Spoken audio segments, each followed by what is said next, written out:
नमस्कार दोस्तों, अभी भी वेस्ट बंगाल से एक बहुत ही शॉकिंग न्यूज आ रहा है। शुभेंदु अधिकारी जो कि भावी मुख्यमंत्री हो सकते हैं, उनकी पीए की गोली मारकर हत्या कर दी गई है।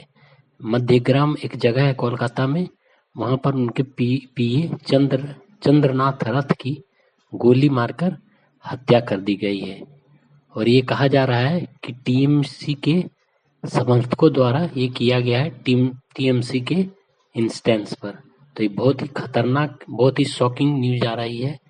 बीजेपी नेता शुभेंदु अधिकारी के पीए पीए को गोलियों से भून दिया गया है। बाइक सवार हमलावर बीच सड़क में फायरिंग और फिर मौत। हमलावर जब उन्होंने उन पर फायर किया उनके पीए पे, तो वो अपनी कार से घर आ रहे थे, मध्यग्राम में उनका घर था। और इसी बीच हमलावर आए और एक कार को उनके कार के आगे लगा दिया और बाइक सवार जो थे उन्होंने उन पर 4-5 गोलियां फायर की और उनकी कार पर ही तुरंत मौत हो गई। और उन्हें अस्पताल ले जाया गया, लेकिन वहां बतला दिया कि ही बॉट डेड। तो क्या यह सिर्फ हत्या है या राजनीतिक बदले की शुरुआत? नमस्कार, आप देख रहे हैं मेरा चैनल। मैं हूं अरविंद कुमार। आज की सबसे बड़ी खबर, चंद्रनाथ रथ की हत्या जो शुभेंदु अधिकारी के बेहद करीब थे। यह घटना बंगाल की राजनीति को फिर एक बार हिला कर रख चुकी है। लेटेस्ट रिपोर्ट्स के मुताबिक यह घटना हुई मध्यग्राम नॉर्थ परगना में। चंद्रनाथ रथ अपनी कार से घर लौट रहे थे, तभी बाइक सवार हमलावर आए, गाड़ी को रोका और करीब से कई राउंड फायरिंग कर दी। गोलियां सीधे उनकी छाती शरीर में लगी। एक अन्य व्यक्ति भी घायल हुआ है जो उनके बगल में ही बैठा हुआ था। उन्हें तुरंत अस्पताल ले जाया गया, लेकिन डॉक्टरों ने बतलाया कि डेड ऑन अराइवल घोषित कर दिया। मतलब अस्पताल पहुंचने के पहले ही उनकी मौत हो चुकी थी। शुरुआती जांच में यह पूरी तरह प्लान्ड अटैक लग रहा है, क्योंकि जिस पिस्टल से उनकी हत्या की गई वो ऑस्ट्रियन मेड पिस्टल था, काफी सोफिस्टिकेटेड पिस्टल था। उसी से उन्हें बिल्कुल पॉइंट ब्लैंक रेंज से गोली मारी गई और उनकी मौत हो गई।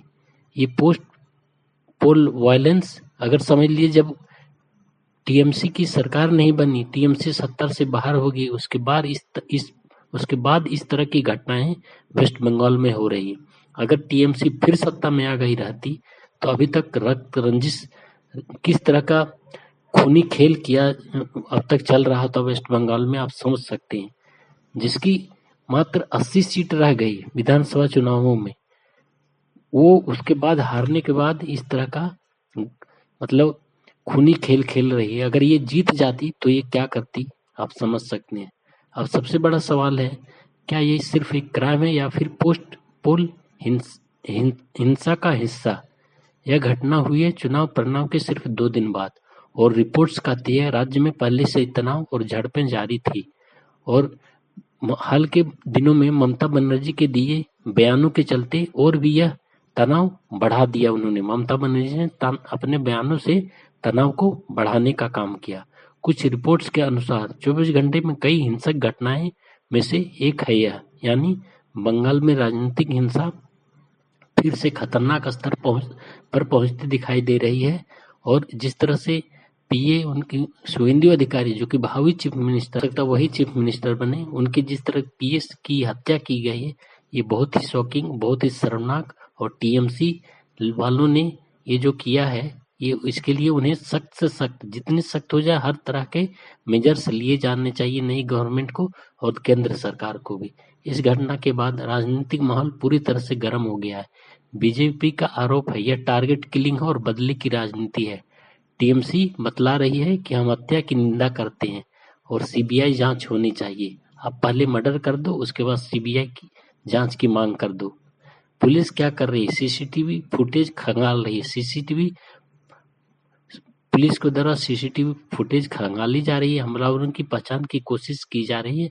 इलाके में भारी पुलिस बल तैनात कर गए हैं, लेकिन अभी तक कोई गिरफ्तारी नहीं हुई, न ही साफ मोटिव सामने आया। अब इसके लिए काफी छानबीन खोजबीन करनी पड़ेगी।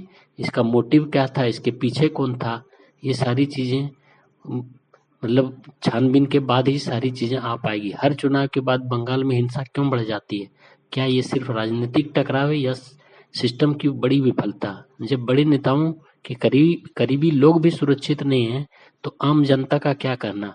जो भावी चीफ मिनिस्टर था उनके अगर पीए को इस तरह गोली मार दी जा रही है तो आम जनता का क्या हश्र होता होगा और पिछले 15 सालों में वहां की जनता क्या झेल रही होगी, इससे साफ साफ पता चलता है। यह घटना एक खतरनाक संकेत है कि हालात अभी भी नियंत्रण में नहीं है और हालांकि अभी भाजपा ने वहां पर सत्ता ग्रहण नहीं किया, अभी मुख्यमंत्री ने शपथ ग्रहण नहीं किया है, इसलिए अभी मतलब कोई सरकार एक तरह से नहीं है, लेकिन मतलब इस पर फिर भी सख्त से सख्त कदम उठाए जाना चाहिए। शुवेंदु अधिकारी के पीए की हत्या सिर्फ एक खबर नहीं, यह बताती है कि बंगाल में हालात कितने गंभीर हो चुके हैं। अब देखना होगा क्या पुलिस आरोपियों तक पहुंच पाती है, क्या इस मामले को राजनीति से ऊपर उठकर न्याय हो पाता है और इसके पीछे, इस हत्या के पीछे कौन से लोग इन्वॉल्व थे, कहां से वो लोग आए थे और अब कहां हैं और इनके पीछे कौन सा राजनीतिक हाथ था? ये सारी चीजों अभी छानबीन की विषय है। आप क्या सोचते हैं दोस्तों? क्या बंगाल में पोस्ट पोल वायलेंस अब कंट्रोल से बाहर हो चुके हैं? अपना कमेंट जरूर बताएं और चैनल को सब्सक्राइब करें और इसी तरह की न्यूज देखने के लिए मेरा चैनल लाइक करें, सब्सक्राइब करें। बहुत बहुत धन्यवाद। बहुत ही शॉकिंग न्यूज सामने आ चुका है।